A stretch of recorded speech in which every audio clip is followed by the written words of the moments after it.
نہیں ہو سکتی صدقے سے مالوں میں کمی کوئی، نہیں ہو سکتی صدقے سے مالوں میں کمی کوئی۔ الحمد للہ رب العالمین والصلاة والسلام علی سید المرسلین، اما بعد فاعوذ باللہ من الشیطان الرجیم، بسم اللہ الرحمن الرحیم۔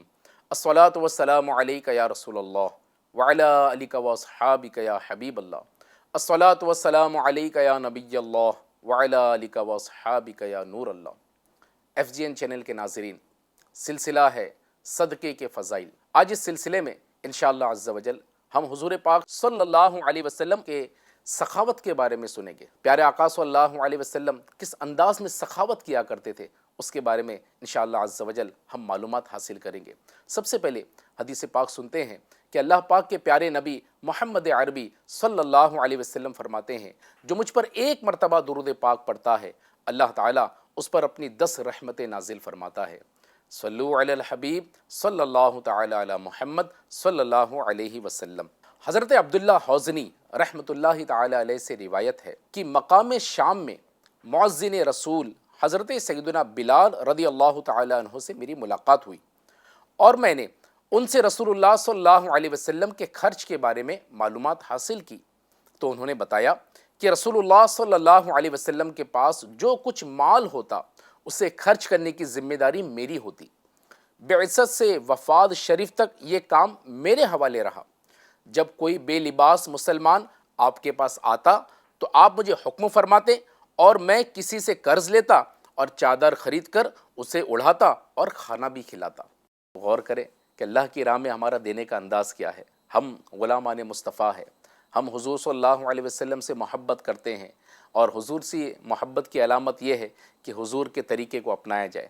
تو سخاوت کرنا یہ پیارے آقا صلی اللہ علیہ وسلم کی سنت ہے، اور جتنا ہم سخاوت کریں گے، جتنا ہم اللہ کی راہ میں دیں گے، جتنا ہم صدقہ کریں گے، اتنا ہم کو دنیا میں بھی فائدہ ہوگا اور آخرت میں بھی فائدہ ہوگا۔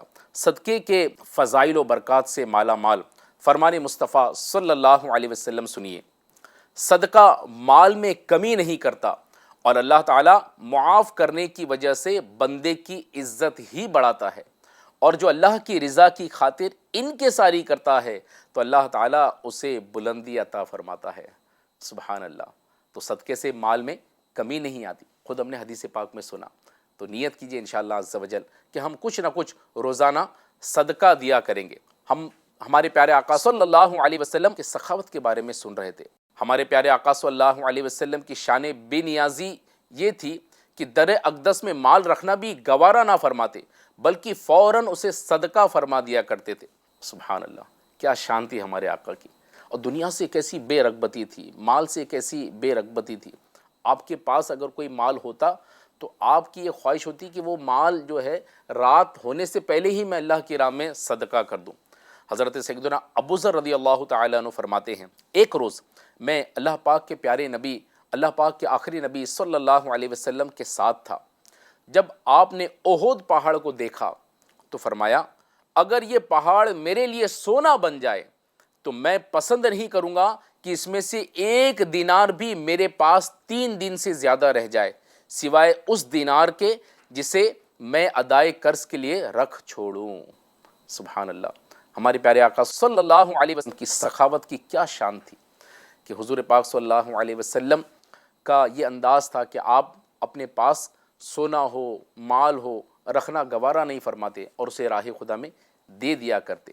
اللہ پاک کے پیارے نبی صلی اللہ علیہ وسلم کی شان سخاوت بیان کرتے ہوئے حضرت عبداللہ بن عباس رضی اللہ تعالیٰ عنہ فرماتے ہیں کہ رسول اللہ صلی اللہ علیہ وسلم لوگوں میں سب سے بڑھ کر سخی ہے، اور سخاوت کا دریا سب سے زیادہ اس وقت جوش پر ہوتا جب رمضان میں آپ سے جبرائیل امین علیہ السلام ملاقات کے لیے حاضر ہوتے۔ جبرائیل امین علیہ السلام رمضان المبارک کی ہر رات میں حاضر ہوتے، اور رسول کریم رؤوف الرحیم صلی اللہ علیہ وسلم ان کے ساتھ قرآن پاک کا دور فرماتے۔ پس رسول اللہ صلی اللہ علیہ وسلم تیز چلنے والی ہوا سے بھی زیادہ خیر کے معاملے میں سخاوت فرماتے۔ سبحان اللہ، پیارے آقا صلی اللہ علیہ وسلم کا سخاوت کا انداز کتنا نرالا تھا، اور خاص رمضان میں آپ بہت زیادہ سخاوت فرماتے۔ میرے آقا اعلیٰ حضرت فرماتے ہیں کہ واہ کیا جود و کرم ہے شہ بطحا تیرا، واہ کیا جود و کرم ہے شہ بطحا تیرا، نہیں سنتا ہی نہیں مانگنے والا تیرا، دھارے چلتے ہیں عطا کے وہ ہے قطرہ تیرا، تارے کھلتے ہیں سخا کے وہ ہے ذرہ تیرا۔ تو ناظرین، آپ نے سنا پیارے آقا صلی اللہ علیہ وسلم کا سخاوت کا انداز کیا تھا، اور رمضان المبارک میں تو آپ بہت زیادہ سخاوت کیا کرتے۔ ہم بھی غور کریں، ہم بھی غلامان مصطفیٰ ہیں، ہم کتنی سخاوت کرتے ہیں۔ اور جب رمضان آتا تو رمضان آنے کے بعد جن پر زکوٰۃ فرض ہو چکی ہوتی ہے، تو وہ بھی غور کریں کہ ہم رمضان میں کیا جتنے بھی لوگ جن پر زکوٰۃ فرض ہو چکی ہے وہ سب کے سب اپنی زکوٰۃ ادا کرتے ہیں۔ بعض اوقات لوگ ہینے بہانے بناتے ہیں کہ ابھی تو میرا یہ پرابلم ہے، ابھی تو گھر میں شادی ہے، میں نے تو حج کے لیے پیسے جمع کر کے رکھا ہے اور مجھ پر یہ زکوٰۃ نہیں ہے، وہ زکوٰۃ نہیں ہے۔ ہم علماء اور مفتیان کرام سے رجوع نہیں کرتے، ہم ان سے معلومات حاصل نہیں کرتے کہ میرے اوپر زکوٰۃ ہے یا نہیں۔ تو جو فرض زکوٰۃ ہے وہ بھی ہم سے بعض اوقات رمضان میں دینا ہوتی نہیں ہے، اور اگر ہم دیتے بھی ہیں تو جس کو زکوٰۃ دینی ہوتی ہے اس کو بہت چکرے کھلاتے رہتے ہیں، اور زکوٰۃ لینے والا بھی بعض اوقات آزمائش میں آ جاتا ہے۔ تو ہم خوش دلی کے ساتھ اللہ کی رضا کے لیے زکوٰۃ بھی دیا کریں اور صدقے بھی دیا کریں، اور بالخصوص رمضان میں تو بہت سارے لوگ آتے ہیں جو زکوٰۃ کے مستحقین ہوتے ہیں، اور بالخصوص جو مدارس چلاتے ہیں ان کی ایک بڑی تعداد رمضان میں ہمارے پاس آتی ہے اور زکوٰۃ لیتی ہے۔ دعوت اسلامی بھی الحمدللہ 50 سے زائد شعبہ جات میں دین متین کی خدمت کر رہی ہے، جس میں مدارس بھی چلاتی ہے۔ دعوت اسلامی کے سینکڑوں جامعات ہے، ہزاروں مدرسۃ المدینہ ہے جس میں حفظ و قرآن کی مفت تعلیم دی جاتی ہے۔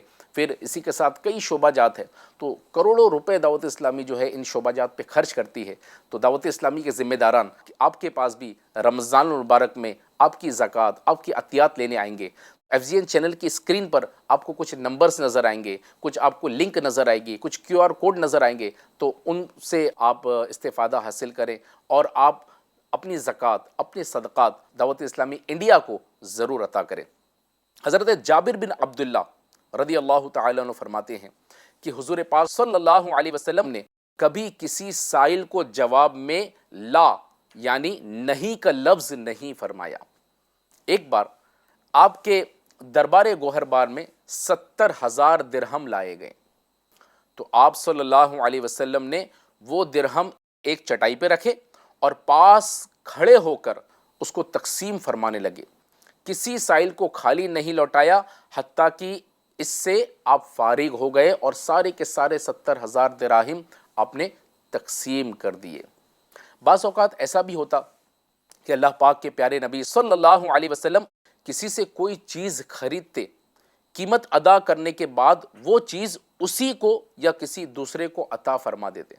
جیسے کہ روایتوں میں آتا ہے، ایک بار حضرت سیدنا جابر بن عبداللہ رضی اللہ تعالی عنہ سے آپ نے ایک اونٹ خریدا، پھر وہ اونٹ ان کو بطور عطیہ عنایت فرما دیا۔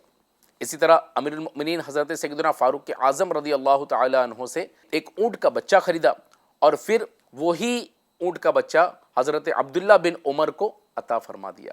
یہ شان تھی ہمارے آقا کی کہ جس سے خریدتے اس کو عطا کر دیتے۔ اور ہمارا کیا انداز ہے، ہم تو اگر کسی سے مال اگر ادھاری میں خریدتے ہیں نا تو اس کو کتنے چکر کھلاتے ہیں، کتنا جو ہے اس کو پریشان کرتے ہیں۔ اور ہمارے حضور کی شان یہ تھی کہ کبھی کبھی ایسا بھی ہوتا کہ جس سے مال خریدتے اسی کو وہ بطور تحفہ دے دیا کرتے تھے۔ ہمیں بھی چاہیے کہ ہم بھی پیارے آقا صلی اللہ علیہ وسلم کی اس پیاری سنت پر عمل کرنے اور مسلمانوں کے دل میں خوشی داخل کرنے کی نیت سے ایک دوسرے کو تحفہ پیش کرنے کی عادت بنائیں، کہ تحفہ دینے سے محبت بڑھتی ہے اور عداوت دشمنی دور ہوتی ہے۔ جی ہاں، روایتوں میں آتا ہے، حضرت عطا خراسانی رضی اللہ تعالی عنہ سے روایت ہے کہ اللہ پاک کے پیارے نبی، اللہ پاک کے آخری نبی رسول ہاشمی محمد عربی صلی اللہ علیہ وسلم نے ارشاد فرمایا، ایک دوسرے کے ساتھ مصافحہ کرو، اس سے کینہ جاتا رہتا ہے، اور ہدیہ یعنی تحفہ بھیجو، آپس میں محبت ہوگی اور دشمنی جاتی رہے گی۔ حکیم الامت مفتی احمد یارخان نعیمی رحمۃ اللہ تعالی علیہ فرماتے ہیں کہ یہ دونوں عمل بہت ہی مجرب ہے، بہت ہی پاورفل ہے، آزمودہ ہے۔ جس سے مسافہ کرتے رہو اس سے دشمنی نہیں ہوتی، اگر اتفاقاً کبھی ہو بھی جائے تو اس کی برکت سے دشمنی ٹھہرتی نہیں ہے، یوں ہی ایک دوسرے کو تحفہ دینے سے عداوتیں ختم ہو جاتی ہے۔ یہاں ایک مدنی پھول سیکھنے کو ملتا ہے کہ ہمارے جو دوست، رشتہ دار، پڑوسی جو ہمارے تعلقات میں آتے ہیں، اگر ان کو ہم تحفہ بھیجتے رہیں تو اس سے فائدہ یہ ہوگا کہ ان کے دلوں میں ہماری محبت پیدا ہوگی اور عداوتیں دور ہوں گی، بدگمانیاں دور ہوگی اور دشمنیاں ختم ہوں گی۔ آپ غور کریں کہ ایسے کون کون سے رشتہ دار ہیں جن سے آپ کی بنتی نہیں ہے یا وہ آپ سے راضی نہیں ہے، سیٹ نہیں ہے، آپ اس مدنی پھول پر عمل کر لیں، حضور پاک صلی اللہ علیہ وسلم کی اس ادا کو اپنائیں، تحفہ دینے کی اس سنت پر عمل کریں، تو انشاءاللہ عز و جل آپ کی اس رشتہ دار کے تعلق سے جو نا اتفاقی ہے انشاءاللہ عز و جل یہ دور ہوگی۔ اور یاد رکھیے کہ جو بھی تحفہ دینا ہے وہ حلال کمائی سے دینا ہے، رزق حرام سے نہیں دینا۔ پیارے آقا صلی اللہ علیہ وسلم فرماتے ہیں جو شخص حرام مال کماتا ہے اور پھر صدقہ کرتا ہے اس سے قبول نہیں کیا جائے گا، اور اس سے خرچ کرے گا تو اس کے لیے اس میں برکت نہ ہوگی، اور اسے اپنے پیچھے چھوڑے گا تو یہ اس کے لیے دوزخ کا زاد راہ ہوگا۔ اللہ اکبر۔ جو لوگ مال حرام کماتے ہیں اور یہ سوچ کے کماتے ہیں کہ ہماری مجبوری ہے اور کوئی ذریعہ ہم کو مل نہیں رہا، تو وہ اپنے اوپر غور کریں کہ ان کا توکل اللہ پاک پر کیسا ہے۔ رزق تو جتنا ہمارے مقدر میں لکھا ہے نا اتنا تو مل کر رہے گا، یہ تو ڈن ہے، ہر کوئی جانتا ہے کہ اللہ تعالیٰ رزق دینے والا ہے۔ اللہ تعالیٰ نے جتنا ہمارے مقدر میں کیا ہے اتنا ہم کو ملنا ہی ملنا ہے۔ اب یہ ہماری مرضی ہے ہم اس کو جائز طریقے سے حاصل کریں کہ ناجائز طریقے سے، حلال طریقے سے حاصل کریں یا حرام طریقے سے۔ تو ہم اپنا یہ ذہن بنائیں، ہمارا ایمان مضبوط رکھے، اللہ کی ذات پر بھروسہ رکھے اور اس کے حرام سے پرہیز کرے۔ دیکھیے بظاہر دنیا میں یہ آپ کی کچھ ضرورت کو پورا تو کر دے گا، لیکن آپ کے مرنے کے بعد آپ کے ورثہ اس پر قبضہ کر لیں گے، اور کہیں یہ جو چھوڑا ہوا حرام کا مال مرنے کے بعد آپ کے لیے عذاب دوزخ، عذاب قبر کا باعث نہ بنے۔ تو ناظرین، جو لوگ غلط طریقے سے پیسہ کماتے ہیں، چوریاں کرتے ہیں، ناجائز طریقے سے پیسہ کماتے ہیں، جوا کھیلتے ہیں، ناجائز انداز میں لوٹ مار کر کے پیسہ کماتے ہیں، کسی کو دھوکہ دے کر پیسہ کماتے ہیں اور مال میں ملاوٹ کر کے پیسہ کماتے ہیں، تو ان کو غور کرنا چاہیے کہ ہم جو روزی کما رہے ہیں وہ کیسی ہے، پاک ہے یا ناپاک ہے۔ جو بندہ پاک روزی کماتا ہے، حلال روزی کماتا ہے، اللہ تعالیٰ اس کی دعائیں قبول فرماتا ہے، اور جو حلال طریقے سے نہیں کماتا، حرام طریقے سے روزی کماتا ہے، اللہ تعالیٰ نہ اس کی عبادتیں قبول فرماتا ہے اور نہ ہی اس کی دعائیں قبول فرماتا ہے۔ تو نیت کریں کہ ہمیں چاہیے کہ ہم جائز طریقے سے مال کمائیں اور اپنی ضرورت کے علاوہ جو بچتا نظر آئے اسے فضولیات میں برباد کرنے کے بجائے اپنے محتاجوں، غریب مسلمان بھائیوں کی مالی مدد کریں۔ مساجد، مدارس اور نیکی کے کاموں میں ترقی کے لیے زیادہ سے زیادہ اپنا مال خرچ کریں، انشاءاللہ اس کی ڈھیروں برکتیں نصیب ہوں گی۔ جیسے کہ اللہ تبارک و تعالیٰ قرآن پاک میں سورۃ البقرہ کی آیت نمبر 274 میں ارشاد فرماتا ہے، جس کا ترجمہ کنز الایمان شریف میں کچھ یوں ہے: وہ جو اپنے مال خیرات کرتے ہیں رات اور دن میں، چھپے اور ظاہر، ان کے لیے اجر ہے ان کے رب کے پاس، ان کو نہ کچھ اندیشہ ہو اور نہ کچھ غم۔ اسی طرح پارہ 3 سورۃ البقرہ کی آیت نمبر 261 میں اللہ تعالیٰ ارشاد فرماتا ہے: ان کی کہاوت جو اپنے مال اللہ کی راہ میں خرچ کرتے ہیں اس دانے کی طرح ہے جس نے اگائی 7 بالیں، ہر بال میں 100 دانے، اور اللہ تعالیٰ اس سے بھی زیادہ بڑھائے جس کے لیے چاہے، اور اللہ وسعت والا، علم والا ہے۔ ناظرین، اللہ کی راہ میں مال خرچ کریں گے تو وہ مالک و مولا، وہ کریم پروردگار، وہ زمین و آسمان اور سارے جہاں کا خالق و مالک ہے، وہ کریم و جواد رب کرم فرمائے گا اور ہمارے مال کو بھی بڑھائے گا، اس میں بھی برکت دے گا۔ کتنے ہی خوش نصیب مسلمان ایسے ہوتے ہیں جو اپنے مال کے حقوق واجبہ ادا کرتے ہیں، خوش دلی سے بر وقت زکوٰۃ و فطرہ ادا کرتے ہیں، اپنے مال کو اپنے ماں باپ، بھائی بہن، اولاد پر خرچ کرتے ہیں، اپنے عزیز و اقارب کی موت پر ان کے ایصال ثواب کے لیے دعوت اسلامی کے مدنی کاموں میں اپنا مال خرچ کرتے ہیں، سرکار مدینہ صلی اللہ علیہ وسلم کی میلاد منانے میں اور نیک کاموں میں اور لوگوں کو کھانا کھلانے میں اپنا مال خرچ کرتے ہیں، اخلاص کے ساتھ قرآن خوانی و اجتماعی ذکر و نعت اور سنت و اجتماعات کے انعقاد پر اپنا مال خرچ کرتے ہیں۔ اسی طرح مساجد و مدارس کی تعمیرات میں یہ لوگ حصہ لیتے ہیں، درس و تدریس، درس نظامی یا عالم کورس میں معاونت کرتے ہیں۔ جہاں جہاں مدارس نہیں ہیں وہاں مدارس قائم کرنے میں یہ لوگ اپنا مال دیتے ہیں، جہاں زمینیں نہیں ہیں زمینیں لینے کے لیے اپنا مال دیتے ہیں، جہاں مدارس قائم ہو چکے ہیں وہاں کے مدرسین کی تنخواہ اور وہاں کے طلبہ اکرام کے کھانے پینے کے انتظامات میں اپنا مال خرچ کرتے ہیں۔ تو یہ بڑے خوش نصیب ہوتے ہیں جو دین کے کاموں میں حصہ لیتے ہیں، غریبوں، یتیموں، مسکینوں، بیواؤں کی مدد کرتے ہیں، اور اللہ تبارک و تعالیٰ ایسوں کے مال میں برکت فرماتا ہے، اور اللہ تبارک و تعالیٰ ان کے مال کو بڑھاتا ہے، اور اس کا ثواب اللہ تعالیٰ نے 700 گنا کا ذکر فرمایا ہے کہ 700 گنا تک اللہ تعالیٰ اس کا ثواب بڑھائے گا۔ اور اسی پر بس نہیں بلکہ اللہ تعالیٰ فرماتا ہے اور اللہ چاہے تو اس سے بھی زیادہ بڑھائے۔ تو آئیے نیت کیجئے کہ ہم انشاءاللہ عز و جل اللہ کی رضا کی خاطر اللہ کا دیا ہوا مال، اللہ نے دیا ہے تو اللہ کا دیا ہوا مال اللہ کی راہ میں کچھ نہ کچھ ہم دیتے رہیں۔ اس سے ہماری دنیا بھی سنورے گی، رزق میں بھی برکت ہوگی، کاروبار میں بھی برکت ہوگی، بلائیں بھی دور ہوگی، بیماریاں بھی دور ہوگی، قبر کی گرمی سے بھی محفوظ رہیں گے، اور آخرت کی برکتیں بھی حاصل ہوگی۔ تو پیارے آقا صلی اللہ علیہ وسلم کی سخاوت کے بارے میں ہم سن رہے تھے۔ ایک مرتبہ حنین میں پیارے آقا صلی اللہ علیہ وسلم نے اس قدر کثرت سے سخاوت فرمائی جس کا اندازہ نہیں لگایا جا سکتا۔ آپ نے عرب کے جو دیہاتی ہے ان لوگوں کو بہت سے اونٹ تقسیم کیے، اور بہت سو کو تو 100 اونٹ عطا فرمائے۔ حضرت سعید بن مسیب رضی اللہ تعالیٰ عنہ روایت کرتے ہیں کہ صفوان بن امیہ نے کہا کہ رسول اللہ صلی اللہ علیہ وسلم حنین کے دن مجھے مال عطا فرمانے لگے، حالانکہ آپ میری نظر میں مبغوث ترین تھے، یعنی آپ کی میرے دل میں نفرت تھی۔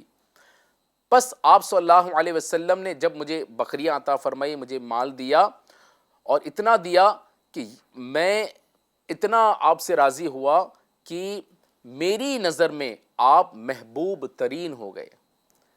علماء اکرام فرماتے ہیں کہ حضور پاک صلی اللہ علیہ وسلم کی اس ایک دن کی عطا، اس ایک دن کی سخاوت سخی بادشاہوں کی عمر بھر کی سخاوت و بخشش سے زائد تھی۔ جنگل بکریوں سے بھرے ہوئے تھے، اور حضور صلی اللہ علیہ وسلم عطا فرما رہے تھے، اور مانگنے والے ہجوم کرتے چلے جا رہے تھے، اور حضور صلی اللہ علیہ وسلم دیتے جا رہے تھے، پیچھے ہٹتے جا رہے تھے، کیونکہ ہجوم بہت لگا ہوا تھا اور ہر کوئی مانگنے کے لیے آ رہا تھا، اور حضور عطا کرتے جا رہے تھے، اور جب ہجوم زیادہ تھا تو حضور صلی اللہ علیہ وسلم پیچھے ہٹتے جا رہے تھے، یہاں تک کہ جب سب اموال تقسیم ہو گئے تو ایک عربی، ایک دیہاتی آیا، اور آپ صلی اللہ علیہ وسلم نے ایک چادر اوڑھی ہوئی تھی۔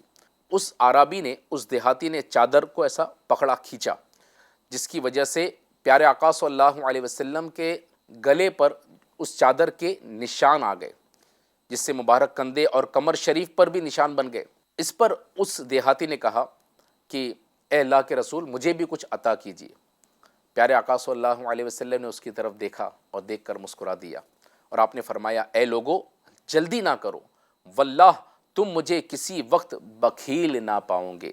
اور حضور پاک صلی اللہ علیہ وسلم نے اس دیہاتی کو بھی عطا فرمانے کا حکم دے دیا۔ کیا شان تھی ہمارے آقا کی! ایسا شخص، اس کا انداز دیکھے اس دیہاتی کا، کہ جب وہ مانگنے کے لیے آیا تو اس نے کس انداز میں مانگا کہ چادر کھینچی، جس سے آپ کے کندھے مبارک پر، کمر مبارک پر چادر کے نشان پڑ گئے، لیکن حضور پاک صلی اللہ علیہ وسلم نے اس کی اس حرکت پر ناراض ہوئے بغیر اس کو نہ صرف عطا کیا بلکہ آپ نے مسکرا بھی دیا۔ اگر کوئی اس انداز میں ہمارے سے مانگے، کوئی ایسا سائل آ جائے اور کوئی اس انداز میں ہمارے سے مانگے تو ہم تو اس کو کھری کھوٹی سنا دے، اس کو کبھی دے نہیں، اس کو اپنے گھر سے دھکے مار کے نکال دے۔ اور پیارے آقا صلی اللہ علیہ وسلم کا حلم، آپ کا اخلاق، آپ کا انداز سخاوت کتنا بلند و بالا تھا، اپنی ذات کے لیے کسی سے کوئی دشمنی نہیں لیا کرتے تھے۔ اور ایک ہم ہے کہ اگر کوئی ہم سے ذرا سی بد اخلاقی کر لے یا کسی بات پر ہم ناراض ہو جائے تو ہم اس سے تعلقات ختم کر دیتے ہیں، ہمارے رشتہ داری کیوں نہ ہو، ہم رشتہ داروں سے بات بند کر دیتے ہیں۔ اس کے گھر پر اگر کچھ کھانا وغیرہ بھجواتے یا تحفے تحائف بھجواتے تو ہم ساری چیزیں بند کر دیتے. ہم کیسے امتی ہیں، ہم حضور کے کیسے ماننے والے ہیں، اور ہمارے حضور کی شان کیسی تھی. تو پیارے آقا صلی اللہ علیہ وسلم کی اس مبارک ادا کو بھی ہم اپنائیں، عفو درگزر کریں، معاف کریں. کوئی ہمارا رشتہ دار، کوئی ہمارا دوست، کوئی ہمیں تکلیف پہنچائے تو اللہ کی رضا کے لیے معاف کرے. اور سخاوت کا جو انداز حضور پاک صلی اللہ علیہ وسلم کا تھا اس کو ہم اپنانے کی کوشش کریں. ہم بھی اللہ کی راہ میں صدقہ کرتے جائیں. صدقے کرنے کی بڑی برکت ہے، اور پیارے آقا صلی اللہ علیہ وسلم بھی کثرت کے ساتھ اللہ کی رضا کے لیے صدقہ کیا کرتے تھے. آئیے سخاوت کا جذبہ پیدا کرنے کے لیے سخاوت کے فضائل سنیے. پیارے آقا صلی اللہ علیہ وسلم کا فرمان ہے، سخاوت جنت کے درختوں میں سے ایک درخت ہے جس کی ٹہنیاں زمین کی طرف جھکی ہوئی ہے. جو شخص ان میں سے کسی ایک ٹہنی کو پکڑ لیتا ہے وہ اسے جنت کی طرف لے جاتی ہے. ایک اور حدیث پاک سنیے. پیارے آقا صلی اللہ علیہ وسلم فرماتے ہیں، سخی کی غلطی سے درگزر کرو، کیونکہ جب بھی وہ لغزش کرتا ہے تو اللہ تعالیٰ اس کا ہاتھ پکڑ لیتا ہے. یعنی اللہ تعالیٰ اس کا مددگار ہوتا ہے کہ اسے ہلاکت میں پڑھنے سے خلاصی عطا فرماتا ہے. حضور پاک صلی اللہ علیہ وسلم فرماتے ہیں کہ جنت سخیوں کا گھر ہے. جنت سخیوں کا یعنی سخاوت کرنے والوں کا گھر ہے. اور ایک حدیث میں آتا ہے کہ سخی اللہ سے قریب ہے، جنت سے قریب ہے، لوگوں سے قریب ہے، آگ سے دور ہے. اور کنجوس اللہ سے دور ہے، جنت سے دور ہے، لوگوں سے دور ہے، آگ کے قریب ہے. اور جاہل سخی اللہ کے نزدیک بخیل عالم سے بہتر ہے. پیارے آقا صلی اللہ علیہ وسلم کا ایک اور فرمان سنیے. اے انسان، اگر تم بچا مال خرچ کر دو تو تمہارے لیے اچھا ہے، اور اگر اسے روکے رکھو تو تمہارے لیے برا ہے. اور بقدر ضرورت اپنے پاس رکھ لو تو تم پر ملامت نہیں. اور دینے میں اپنے عیال سے ابتدا کرو، اور اوپر والا ہاتھ نیچے والے سے بہتر ہے. اور اوپر والا ہاتھ نیچے والے سے بہتر ہے. اس حدیث کی شرح میں حکیم الامت مفتی احمد یار خان نعیمی فرماتے ہیں، یعنی اپنی ضروریات سے بچا ہوا مال خیرات کر دینا خود تیرے لیے ہی مفید ہے کہ اس سے تیرا کوئی کام نہ رکے گا، اور تجھے دنیا و آخرت میں اس کا بدلہ دیا جائے گا. اور اسے روکے رکھنا خود تیرے لیے برا ہے، کیونکہ وہ چیز سڑ گل یا اور طرح سے ضائع ہو جائے گی اور تو ثواب سے محروم ہو جائے گا. اس لیے حکم ہے کہ نیا کپڑا پاؤ تو پرانا بیکار کپڑا خیرات کر دو. نیا جوتا اللہ تعالیٰ اگر دے تو پرانا جوتا کسی ضرورت مند کو دے دو، کسی فقیر کو دے دو. تمہارے گھر کا کوڑا نکل جائے گا اور اس کا بھی بھلا ہوگا. مزید فرماتے ہیں کہ اس میں دو حکم بیان ہو گئے ہیں. ایک یہ کہ جو مال اس وقت جو زائد ہے کل ضرورت پیش آئے گی اسے جمع رکھ لو، آج نفلی صدقہ دے کر کل خود بھیک نہ مانگو. دوسرا یہ کہ خیرات سے پہلے اپنے عزیزوں، اقارب، اپنے غریب رشتہ داروں کو پہلے دو، پھر اجنبیوں کو دو، کیونکہ عزیزوں کو دینے میں صدقہ بھی ہے اور صلہ رحمی بھی. تو ناظرین، دیکھا آپ نے صدقہ کرنے کی کتنی برکتیں ہیں، اور جو سخی ہوتا ہے وہ جنت کے قریب ہوتا ہے، وہ اللہ تعالیٰ کا قرب حاصل کرتا ہے اور اللہ تعالیٰ اس کی خطاؤں کو مٹاتا ہے. تو نیت کیجئے ہم بھی انشاءاللہ عز و جل اللہ کی رضا کی خاطر ہم بھی صدقہ کرتے رہیں گے، ہم بھی غریبوں، مسکینوں، یتیموں، بیواؤں کی مدد کریں گے، دین کے کام میں حصہ لیں گے. اور دعوت اسلامی انڈیا کے تحت جو شعبہ جات چل رہے ہیں، کروڑوں روپے جس میں خرچ ہو رہے ہیں، تو اس میں بھی ہم اپنا مالی تعاون دیں گے. اور بالخصوص رمضان میں دعوت اسلامی انڈیا کے ذمہ داران کو اپنی زکوٰۃ، اپنی عطیات ضرور دیں گے. اللہ پاک ہم سب کو صدقے کی برکتیں عطا فرمائے اور اس کی برکت سے دنیا اور آخرت کی مصیبتیں دور فرمائے.